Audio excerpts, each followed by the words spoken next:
this is a fascinating story in the way that it's being reported. Man released on bail after boy 3 critically injured in zoo crocodile enclosure. Well, so like that's it. It's like he was but a man. It's the nature of man. Like, who was he? What was his name? Can we see a picture? No. A man. Oh, well, I mean, that tells us everything, right? So, Cambridgeshire police apparently took a break from policing the internet and said that a 30-year-old man was arrested on suspicion of attempted murder and is not fit to be interviewed. Okay, so he was mentally ill, right? Okay. The man was arrested on suspicion of attempted murder after a 3-year-old boy ended up in a crocodile enclosure. I love how the article frames it. It's like he teleported, like the man was there and the boy just teleported in the enclosure, right? So it's not like a man picked up the child and threw him over, right? Like the journalists just do not know how to describe action anymore. Everything has to be sanitized, right? It's almost like HR is writing the story in order not to upset people, despite the fact that the story, in my opinion, is a little bit upsetting. I'm not even British, but like the very idea that it would happen. Because like, here's the thing. I understand crime. I grew up in a very leftist neighborhood with people from all walks of life. So I do understand, like someone robbing someone else. I do understand like someone blackmailing, mugging, selling people into prostitution. Like, I don't accept it, right? I don't justify it. But if you're asking me, like, if an alien captures me and asking you, like, explain why this happens, I could. Like, yes, it's usually financially, it's because the power that an individual feels, the belonging to the gang, Like, I can explain that. But what I can't explain is, like, why would you pick up a child, a 3-year-old child, and throw him over, right? Like, that's what I don't understand. And it's like this type of senseless crimes that keep happening in the news, and nobody's looking for explanation for them. Right? It's like he's insane. No, I don't buy that. Was he on drugs? Who sold it to him? Why were the authorities unable to prevent it?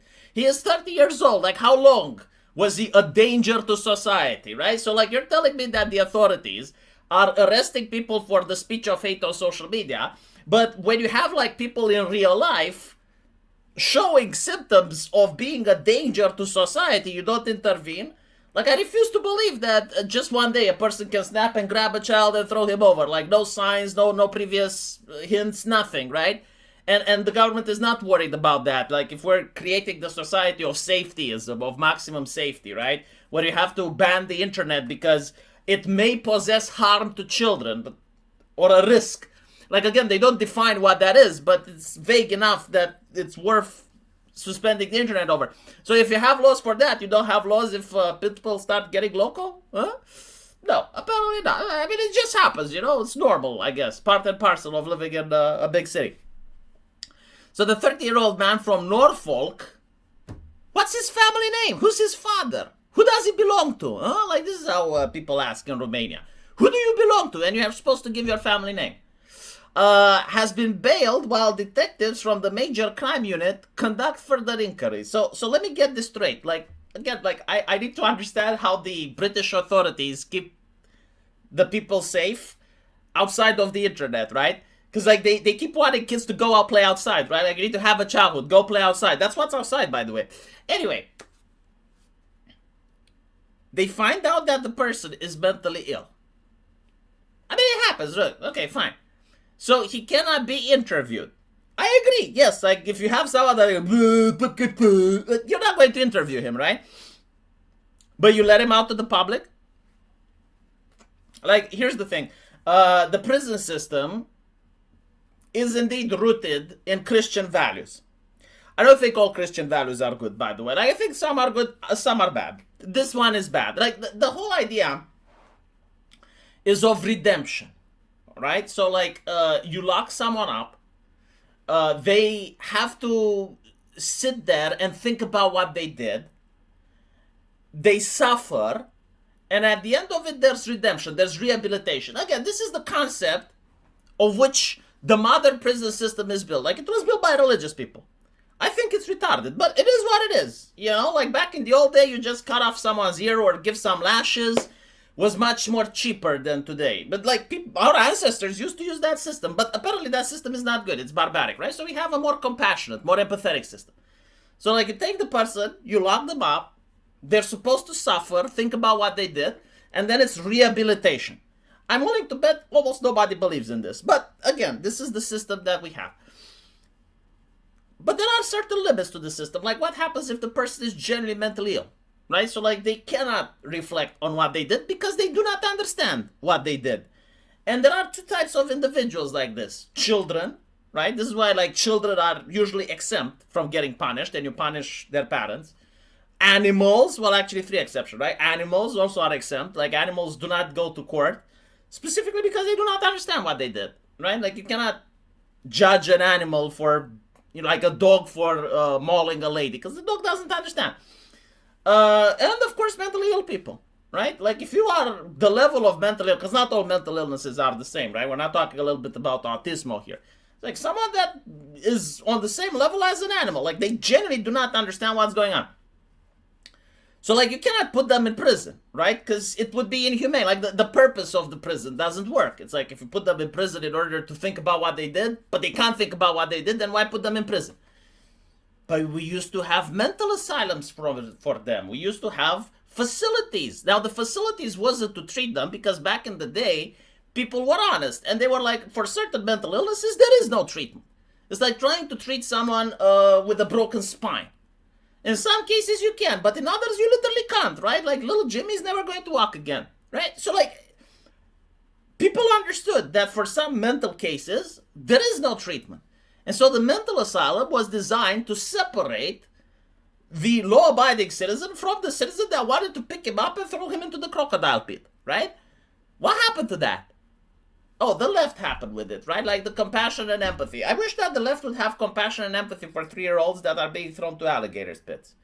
You know, they're also horrified when Trump wants to reopen the mental asylums. Well, I'm sorry, but like something has to be done. Like you cannot be on a street with a person that has thrown a 3-year-old into the alligator pit the previous day. Or like that guy that stabbed Irina. And you cannot just allow the press to be this vague. Like vague posting, like it's a lost episode that they don't want to give too many hints. They want to keep the mystery going. Everyone knows that if the situation was reversed, that the press would already show images. They would have already linked it to various online influencers, right? Probably Andrew Tate that did this. Still, why was a 3-year-old unsupervised? I'm not saying like in a normal state you shouldn't be able to leave your 3-year-old for a couple of seconds. But you live in the UK, right? Like it's not safe, literally. Okay? Like it's not why would you leave your 3-year-old? Huh? I'm not saying the parents should be punished, but I'm saying like parents should be a little bit more aware of where the fuck they are. Like you're in the UK, the most safe place on planet Earth for the internet, but the child wasn't on the internet, right? Also, very interesting, by the way, the slogan, right? Like the UK said, we're going to make it the safest place on planet Earth for children on the internet, and now they're banning children from the internet. How does that work? Huh? Has anyone wondered? Because like that was the rhetoric, wasn't it? It's like we need robust age verification to ban children, to ban little Billy from watching a titty, right? Like watching porn. And so they did. And now they're like, well, actually, we should ban children from seeing the internet, period. And now the question is like, well, hold on a little bit. Like, you made the safest internet on planet Earth for children, but like children can't use it. But they can vote at the age of 16, but they can't go online. In order to find out who the man is. Because I tell you, if I go on the websites that I know, I will find out exactly who he is, his name, who his parents are, how many pets he has, what they ate for breakfast, what his doctor thought, you know. But if you can't go to the website that I can go, then you have to use The Guardian. It's, again, like a lost episode, right? They like to keep the mystery. Maybe in a couple of weeks we'll find out, you know, who the man is. And is he going to go to prison or not? Probably not, if he can't be interviewed, right? If he's not sane enough to be interviewed, is he sane enough to be locked up? Clearly, Elon Musk is to blame, right? And the people videotaping the footage. I'm pretty sure like leftist politicians are cheering because no footage is to be found here, right? The article is very grotesque, by the way, because then they talk about how many animals does the zoo have and the attraction about the zoo, and it's like it feels like sponsored content, right?